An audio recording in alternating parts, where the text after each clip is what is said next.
In this video, I'm going to be summarising chapter 1 from this book called Eat That Frog by Brian Tracy.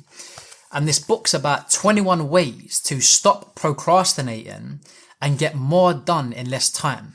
And if you haven't already watched my previous video where I summarised the preface, introduction, and also give you a brief summary of Brian Tracy's background, then make sure you go ahead and watch that video first by clicking here. In addition to that, if you want to pick yourself up a copy of this book so you can follow along with each chapter, then I've left the link in the video description box down below. And just so you know, I've also took a few notes here which are from the book, which I can use as a reference point.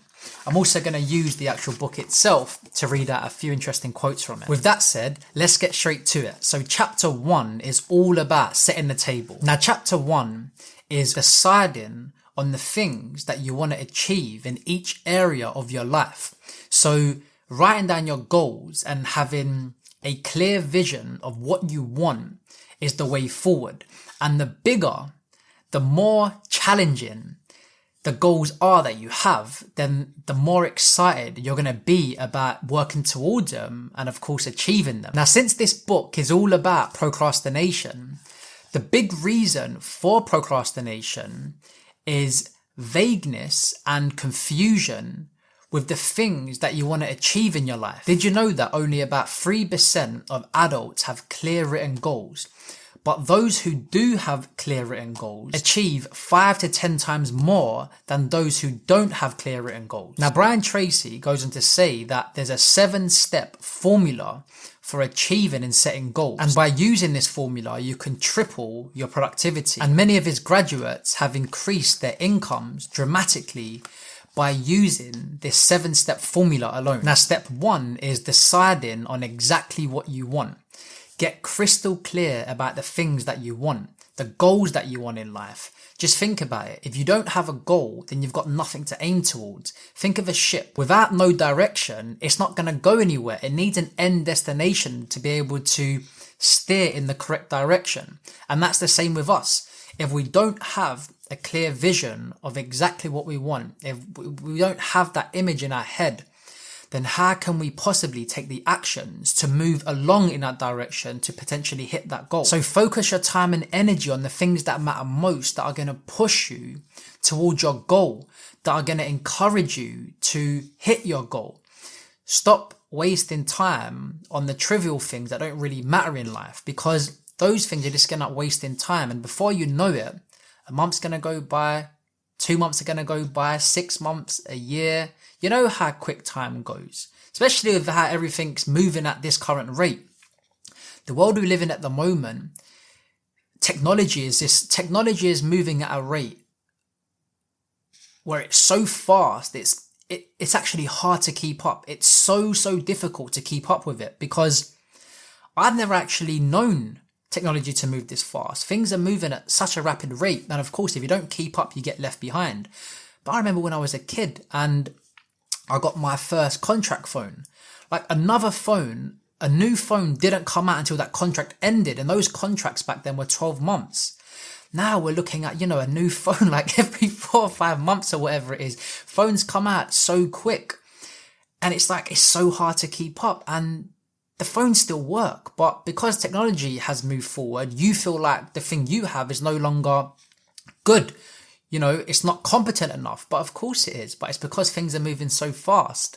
But like I said, if you're not also keeping up with technology, things are moving at such a fast rate that you will get left behind. Now, I just want to read a statement that Brian Tracy mentions in this book, and also a quote by Stephen Covey. So the one that Brian Tracy says is this: one of the very worst uses of time is to do something very well that need not to be done at all.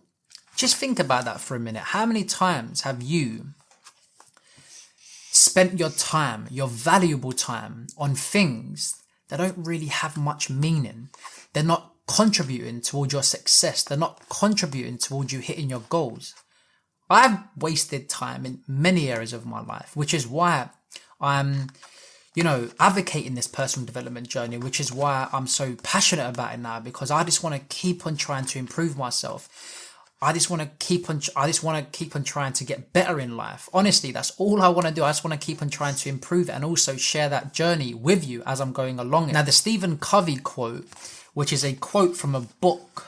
He doesn't mention it here, but I do have the book. It's called 7 Habits of Highly Effective People.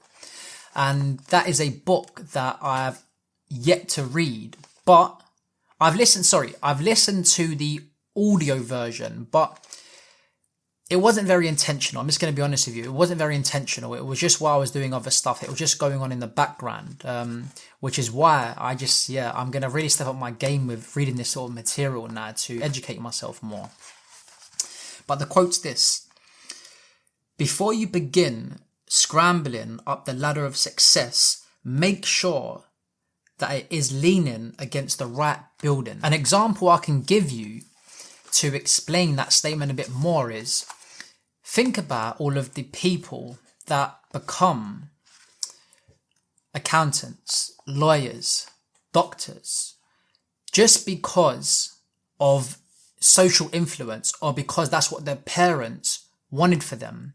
But it's not within their heart. It's not what they really desire. It's not their passion. But because of, their family influence and social pressures and, of course, status, the job title, they go ahead and do it anyway. So that is the ladder leaning against the wrong building because they've spent all this time doing something and it wasn't really for them. It's not their passion. Now, before we move on, my name's Luke and this channel is all about personal development and I'll be sharing the things I've learned and continuously learn. So if you enjoy content around trying to improve yourself, overall personal development, then make sure you hit that subscribe button. Step 2 is write it down. Think on paper. His point behind this one is, if you've not written it down, then it's just in your mind. And the issue with unwritten goals is you don't know what you're aiming towards. Just think of it. You're a footballer. You're on the pitch. You want to hit the ball. You want to shoot towards something. You want to hit a target, but there is no goal. How do you possibly play the game when there's not a goal to hit? How do you play the game, i.e. the game of life in this circumstance, of being able to hit something when you haven't got a target? You can't hit it. So you'll be heading in all different directions, being scattered, being all over the place because you have no clear direction, which is why I think he emphasizes a lot to actually write your goals down on paper, because that way you actually have something where it's physical. It's actually there. You can see it. It feels real. The 3rd step is set a deadline. Without a deadline, it's open-ended. If you have not got a deadline to do something, then there is no start, there is no end because it's open-ended.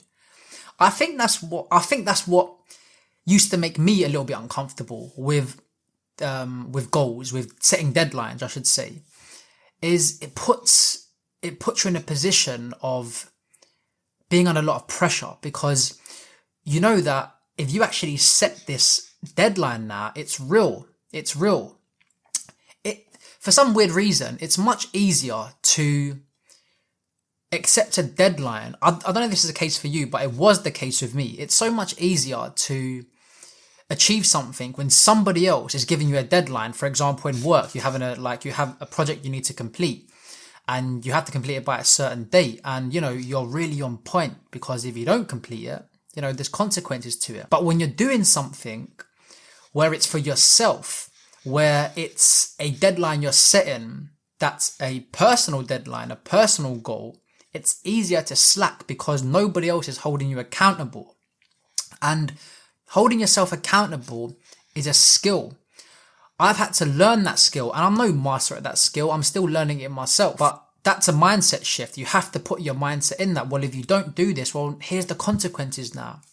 If you don't achieve this goal or if you don't even have a goal, then how do you even expect yourself to go after a goal? So self-accountability is really, really important. So setting deadlines keeps you in check. It keeps you accountable and it also keeps you disciplined. And without a deadline, you're naturally going to procrastinate because there is no deadline. There is no priority. There's no urgency to hit that goal. Step 4 is make a list of everything that you can think of that you're going to have to do in order to achieve your goal. So by creating a to-do list, you have a visual picture of exactly what needs to be done.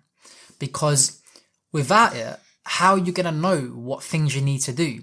That's why a to-do list is essential. And like I said, I used to keep mine in my mind, which is, it's not effective. But now I always keep a to-do list, a proper detailed to-do list, and it's very, very detailed. You know, I keep myself accountable on a day-to-day basis. So take some time out for this step. And if you feel like you don't know what you need to do in order to achieve your goal, the things you need to do in order to get closer to your goal, then take that time out, because you will know some of the first steps. Yes, it might be a bit uncomfortable, but you will know some of the steps, some of the activities that you're going to need to do in order to achieve your goal. And Brian Tracy also says in his book, as you think of new activities, add them to your list. Keep building your list until it's complete. A list gives you a visual picture of the larger task or objective.